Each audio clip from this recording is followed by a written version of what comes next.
Iran पर second world war के बाद का सबसे बड़ा हमला ट्रंप करने वाले थे, लेकिन हमला करने से 24 घंटे पहले अमेरिका ने अचानक प्लान बदल दिया। दावा किया जा रहा है कि अमेरिका और इजरायली खुफिया एजेंसियों को पता चला था कि चीन ने ईरान में 16 और Y-20 विमान से हजारों की संख्या में हथियार, मिसाइल और उपकरण तेहरान के मेहराबादी हवाई अड्डे पर पहुंचा दिए। इसी डर से ट्रंप ने अचानक ईरान पर सबसे बड़ा हमला रोक दिया और अब ईरान पर हमला करने के नई सिरे से तैयारियां कर रहा है, प्लानिंग कर रहा है।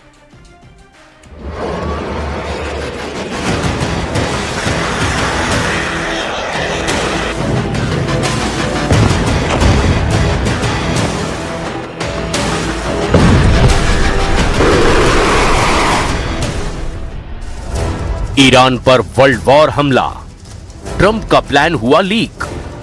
पश्चिम एशिया के आसमान पर मंडराते तबाही के बादलों के बीच एक ऐसी खबर आई है जिसने वॉशिंगटन से लेकर तेहरान तक हड़कंप मचा दिया है। क्या अमेरिका ने ईरान को नक्शे से मिटाने का ऐसा खतरनाक प्लान तैयार कर लिया था जो दूसरे विश्व युद्ध के बाद का सबसे बड़ा हमला होता?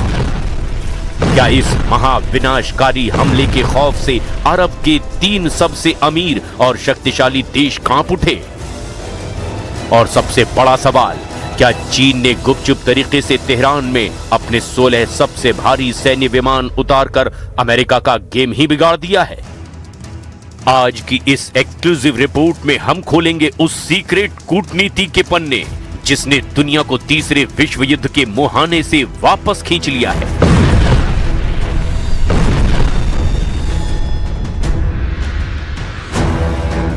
वर्ल्ड वॉर अटैक का सीक्रेट प्लान लीक। दुनिया तीसरे विश्व युद्ध के मुहाने पर खड़े होकर वापस लौटी है। एक ऐसा हमला जो अगर होता तो इतिहास बदल जाता। एक ऐसा प्लान जिसने मिडिल ईस्ट के नक्शे को हमेशा के लिए मिटाने की तैयारी कर ली थी। अमेरिकी राष्ट्रपति डोनाल्ड ट्रंप का सबसे सनसनीखेज बयान सामने आया है। ट्रंप का दावा है कि अमेरिका ईरान पर द्वितीय विश्व युद्ध के बाद का सबसे बड़ा और विनाशकारी हमला करने के लिए पूरी तरह से तैयार था, लेकिन आखिरी वक्त पर यह महाविनाश टल गया। पर क्यों? क्या अमेरिका पीछे हटा या खाड़ी देशों के एक फोन कॉल ने तबाही के इस बटन को दबाने से रोक दिया? ट्रंप ने साफ कहा कि अमेरिका की तरफ से बहुत बड़ा हमला होने वाला था। उनके मुताबिक यह हमला द्वितीय विश्व युद्ध के बाद का सबसे भयानक सैन्य अटैक होता। ट्रंप ने दावा किया कि ईरान हमले की गंभीरता को देख रहा था, उसे अंदाजा था कि क्या होने वाला है। और सबसे बड़ा सवाल, ईरान ने ट्रंप के इन दावों पर क्या जवाब दिया है? We were all set to go just about at this time right now, and it would have been a massive attack. We're all set to go, but when the allies ask to call it off, you got to sort of say, well, let's see. And the reason they asked is I think there's a deal. There's a deal on Hormuz, and then there will be a deal on the nuclear, or you might call it the denuclearization of Iran. I call it the denuclearization of Iran. हमले रोकने के लिए गिड़गिड़ाया Iran. Iran का दावा, Trump का दावा झूठा। America का प्लान ईरान के पूरे परमाणु ठिकानों, मिसाइल सिरे और सैन्य ऊर्जा ढांचे को एक ही झटके में पूरी तरह से तबाह कर देने का था। ट्रंप के मुताबिक अमेरिका हमला करने के लिए पूरी तरह से तैयार था, बस एक बटन दबाने की देरी थी। लेकिन आखिरी सेकंड में महाविनाश का यह बटन दबाने से रोक दिया गया। ट्रंप का यह दावा है कि ईरान हमला न करने की गुहार लगा रहा था। ट्रंप ने कहा, ईरान ने भी हमसे जोर देकर कहा कि वे डील करना चाहते हैं। अब मुझे नहीं पता कि वो क्या कहते हैं, क्योंकि कई बार वो मुझसे कुछ कहते हैं और फिर जाकर कहते हैं कि उन्हें नहीं पता कि मैं किस बारे में बात कर रहा हूं। वे नहीं चाहते कि उन पर हमला हो। उन्हें हमले की गंभीरता का अंदाजा था, क्योंकि वे इसे होते हुए देख रहे थे। ट्रंप के दावों के मुताबिक हॉर्मूज पर एक डील हो सकती है, फिर न्यूक्लियर मामले पर भी डील होगी। मैं इसे ईरान का डीन्यूक्लियराइजेशन यानी कि परमाणु हथियार खत्म करना कहता हूं। हम अभी रुके हुए हैं, हम जब चाहें ऐसा कर सकते हैं। जंग के बीच ट्रंप ने ज़ेलेंस्की को बड़ा झटका दे दिया। ट्रंप ने कहा कि ज़ेलेंस्की ने उनसे पैट्रियट सिस्टम और डॉम हॉक मिसाइल बनाने का लाइसेंस मांगा था, लेकिन अभी तक उन्होंने इस पर हामी नहीं भरी। उधर यूक्रेन ने लॉन्ग रेंज ड्रोन से फिर रूस में कई बड़े ठिकानों पर निशाना बनाया। इस बीच मॉस्को ने जापोरिजिया में, खार्किव में कई बड़े हमले कर दिए हैं।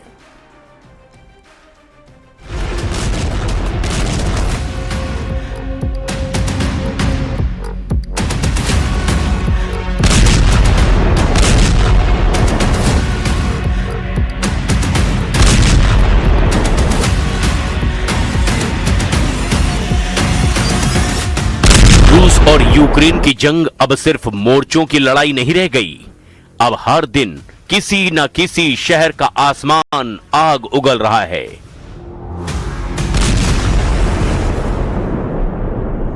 किसी घर की छत मलबे में बदल रही है, किसी परिवार की जिंदगी एक धमाके में खत्म हो रही है।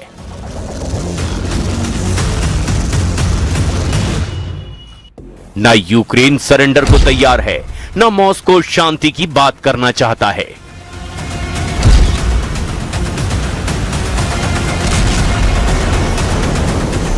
चार साल बाद न जंग बदली न तबाही। एक तस्वीर यूक्रेन के जापोरेजिया की है, जिसे रूस ने एक बार फिर जलाना शुरू कर दिया है। दूसरी तस्वीर मॉस्को से 200 किलोमीटर दूर व्लादिमीर इलाके की है, जहां यूक्रेन ने ड्रोन हमले में रूस के सबसे बड़े वेयरहाउस को उड़ा दिया है।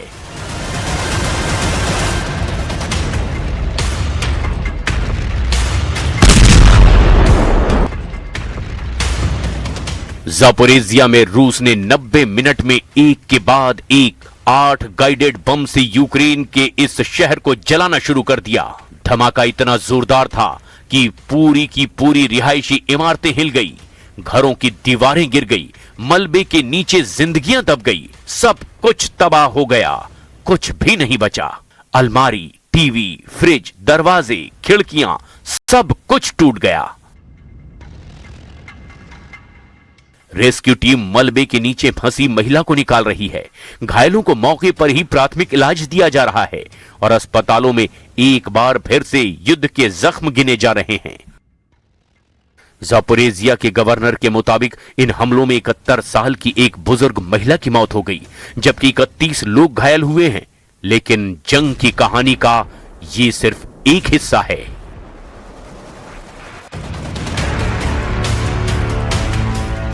क्यू पोस्ट की खबर में दावा किया गया कि ट्रंप की शांति वार्ता की कोशिशों के बावजूद रूस ने अभी तक शांति के कोई संकेत नहीं दिए। क्रेमलिन के ताजा बयान बताते हैं कि रूस युद्ध को और बढ़ाने के बारे में सोच रहा है।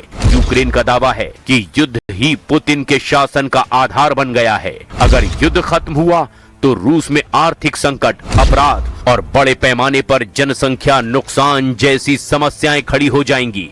इसीलिए क्रेमलिन युद्ध जारी रखना चाहता है।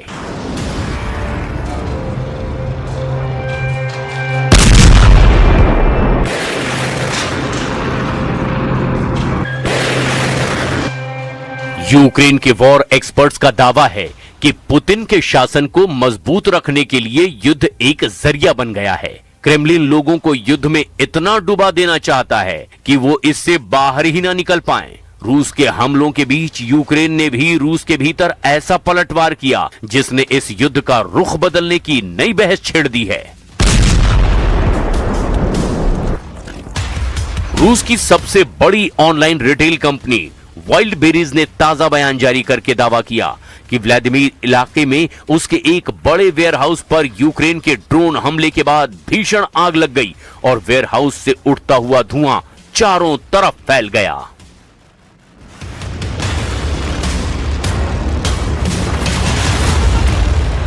यूक्रेन लगातार रूस की कंपनियों को निशाना बना रहा है। एक दिन पहले 2 अगस्त को रूस के समारा इलाके में यूक्रेन ने वाइल्ड बेरीज वेयरहाउस को निशाना बनाया था।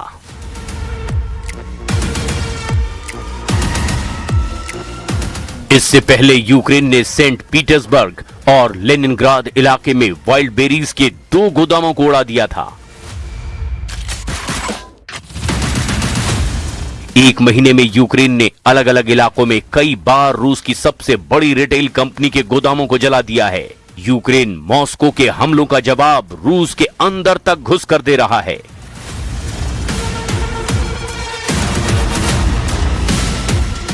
यूक्रेन न सिर्फ रूस की सप्लाई चेन को डिस्टर्ब कर रहा है, बल्कि ऊर्जा ठिकानों को भी तबाह कर रहा है। वोल्गोग्राद इलाके में यूक्रेन ने रूस के एक एनर्जी फैसिलिटी पर ड्रोन अटैक किया।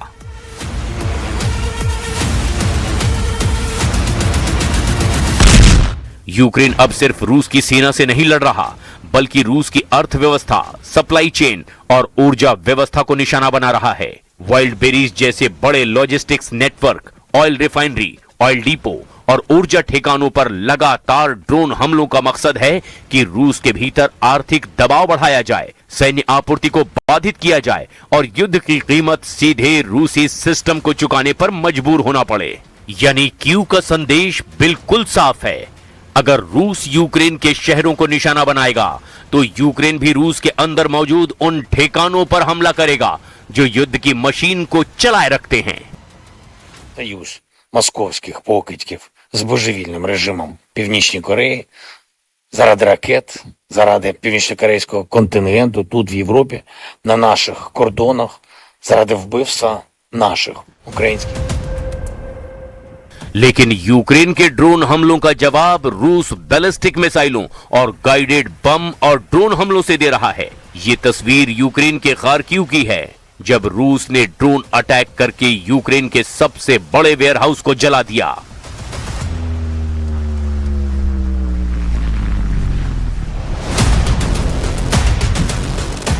दावा है कि एक साथ ड्रोन वेयरहाउस पर गिरे और कुछ ही मिनट में सिलसिलेवार 2 धमाके हुए। इसके बाद इमारत में आग लग गई और यह आग तेजी से चारों तरफ फैल गई।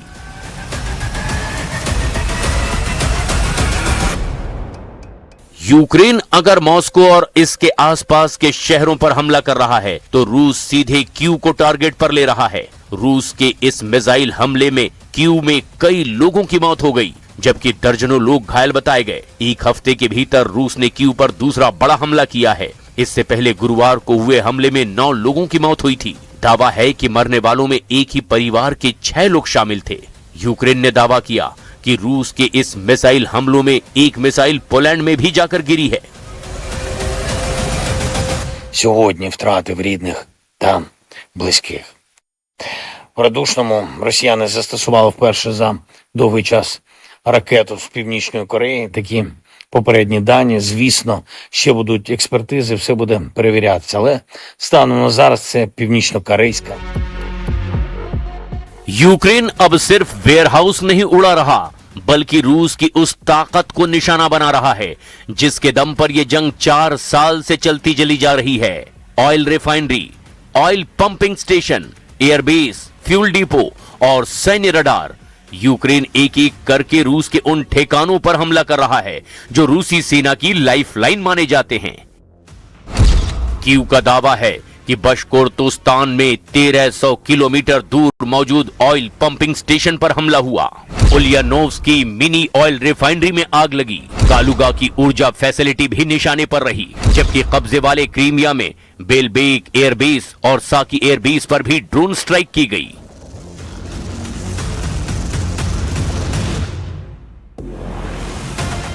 यूक्रेन का दावा है कि इन हमलों का मकसद सिर्फ आग लगाना नहीं, बल्कि रूस की उस युद्ध मशीन को कमजोर करना है जो हर रोज यूक्रेन पर मिसाइलें बरसा रही है। इन्हीं हमलों के बाद राष्ट्रपति व्लादिमीर ज़ेलेंस्की ने बड़ा बयान दिया।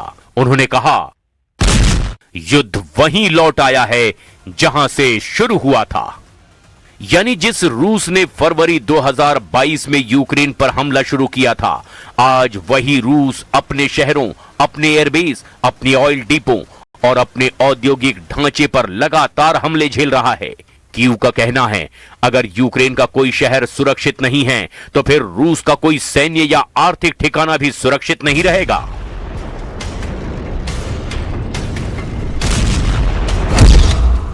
रूस के भीतर लंबी दूरी के ड्रोन हमले, तेल और ऊर्जा नेटवर्क पर वार, सप्लाई चेन को बाधित करना मकसद, एयरबेस और रडार सिस्टम को नुकसान। युद्ध की कीमत रूस के अंदर तबाही बढ़ाना है। लेकिन यूक्रेन की इस नई रणनीति ने क्रेमलिन को और ज्यादा आक्रामक बना दिया है। हर यूक्रेनी ड्रोन हमले के बाद पहले से ज्यादा मिसाइलें दागी जा रही है। कभी कीव, कभी खार्किव, कभी ओडेसा तो कभी जापोरेजिया। रूस लगातार यूक्रेन के शहरों को निशाना बना रहा है। यानी जितना ज्यादा युद्ध रूस के अंदर पहुंचता जा रहा है, उतनी ही ज्यादा तबाही यूक्रेन के शहरों में दिखाई दे रही है।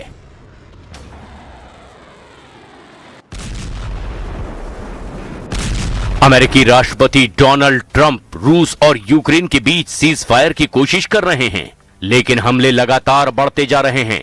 रूस पीछे हटने को तैयार नहीं, यूक्रेन झुकने को तैयार नहीं। यानी शांति की बातचीत अपनी जगह है, लेकिन जमीन पर युद्ध पहले से ज्यादा खतरनाक हो चुका है।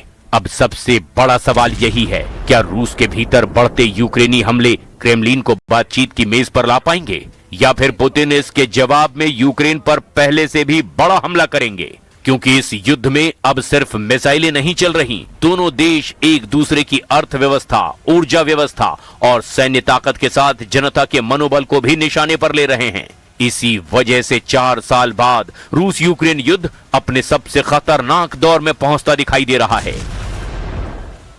In case of President Zelensky, he'd like to have some Patriots, he'd like to have some Tomahawks, which are, lethal, one offensive, one defensive. And we have to be very careful about letting somebody build them.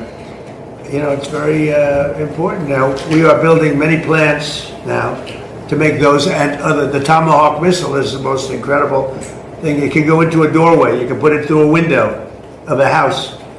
Nobody's ever seen anything like it. You have to be very judicious, but you have to be very careful. Now, we have not agreed to that. We're talking about it. उधर Trump कह रहे हैं, Ukraine patriot और Tomahawk जैसी घातक मिसाइलें चाहता है, लेकिन अमेरिका अब भी इस पर फैसला लेने से बच रहा है, क्योंकि वॉशिंगटन जानता है ऐसी तकनीक सिर्फ युद्ध का संतुलन ही नहीं बदलती, बल्कि पूरी दुनिया की सुरक्षा व्यवस्था को भी प्रभावित कर सकती है। लेकिन सवाल ये है कि अगर यूक्रेन को और ताकतवर हथियार मिलते हैं तो क्या रूस के भीतर हमले और गहरे होंगे? और अगर ऐसा हुआ तो क्या पुतिन भी जवाब में यूक्रेन पर पहले से कहीं ज्यादा विनाशकारी हमला करेंगे?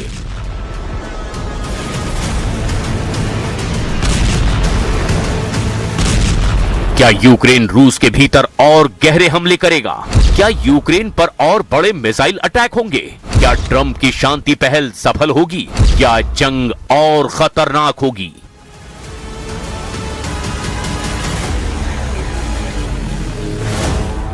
चार साल पहले युद्ध यूक्रेन की सरजमी पर शुरू हुआ था। आज वही युद्ध रूस के शहरों, रूस की ऑयल रिफाइनरियों, रूस के एयरबेस और रूस की अर्थव्यवस्था तक पहुंच चुका है। यही वजह है कि ज़ेलेंस्की कह रहे हैं, युद्ध वहीं लौट आया है जहां से शुरू हुआ था। लेकिन इस वापसी के साथ एक और सच्चाई भी सामने है। युद्ध जितना रूस के भीतर जाएगा, उतनी ही ज्यादा तबाही यूक्रेन के शहरों में लौट कर आएगी। यानी अब जंग में ना कोई पूरी तरह सुरक्षित है, ना कोई पीछे हटने को तैयार है, और ना ही फिलहाल शांति की कोई साफ राह दिखाई दे रही है। अब निशाने पर शहर हैं, उद्योग हैं, ऊर्जा है और पूरी अर्थव्यवस्था है। ऐसे में सबसे बड़ा सवाल यही है, क्या युद्ध यहीं रुकेगा या अब यूरोप एक और बड़े सैन्य टकराव की ओर बढ़ता चला जाएगा?